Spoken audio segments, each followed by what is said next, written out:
और उन कुर्बानियों को हमें याद करना चाहिए।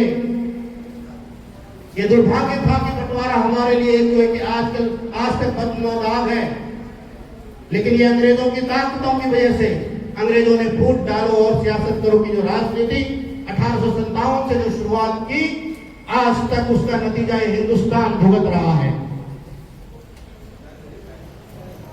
आज हम उन दिनों को याद करने के लिए वो जो लोग जो गरीब गुरबा मजदूर तबके के लोग थे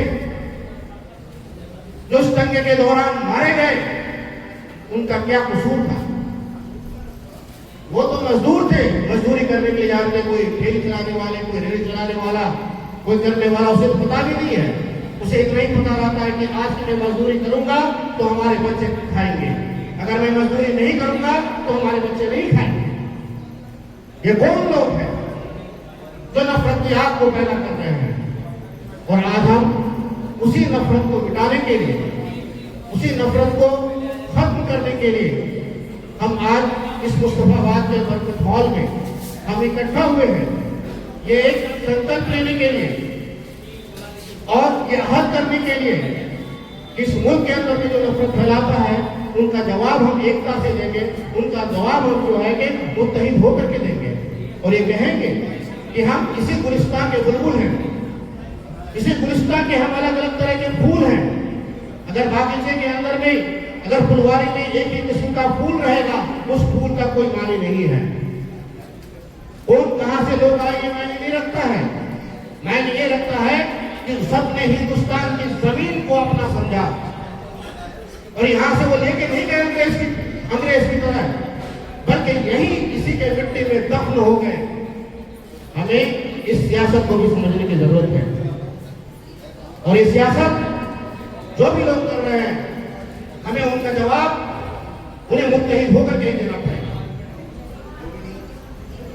मैं आपको एक बात मैं सुनाना चाह रहा हूं। मौलाना अब्दुल कलाम आजाद देश के पहले शिक्षा मंत्री, वजीर तालीम, उनसे जब पूछा गया और उसने अपनी किताब आजादी हिंद में जो है कि लिखा है, उन्होंने कहा कि आसमान के बुलंदियों से कोई फरिश्ता आकर के अगर मुझसे पूछता है कि तुम्हें इस हिंदुस्तान को हम आजाद तो करा देंगे लेकिन हिंदू और मुसलमान की एकता कायम नहीं रहेगी, तो मौलाना आजाद कहते हैं कि मैं उन फरिश्ते से कह दूंगा चाहे हिंदुस्तान को आजाद कराने में 1 साल लगे, 2 साल लगे, 4 साल लगे, लेकिन हम ये एकता, ये हिंदू मुस्लिम की भाईचारगी को हम खत्म होने नहीं देंगे। हमें ऐसी आजादी नहीं चाहिए जहां इंसान को इंसान से नफरत करने की बात करता हो और उसी नफरत को मिटाने के लिए और आज हम जो है मुत्तहिद होकर के यहाँ पर आए ये अहद लेने के लिए। हमारे यहाँ पर कई ऐसे साथी हैं और जिन्होंने इस क्षेत्र के अंदर में अमन व अमान पैदा करने के लिए काफी उन्होंने काम किया है। मैं बहुत ज्यादा वक्त नहीं लूंगा आपसे और इसी के साथ क्योंकि वक्त भी काफी हो चला है, आज के इस कार्यक्रम के संचालन की जिम्मेदारी मैं अनवर साहब को देना चाहूंगा। अनवर साहब आप आए और मंच का संचालन करें, विधिवत रूप से कार्यक्रम की शुरुआत करें।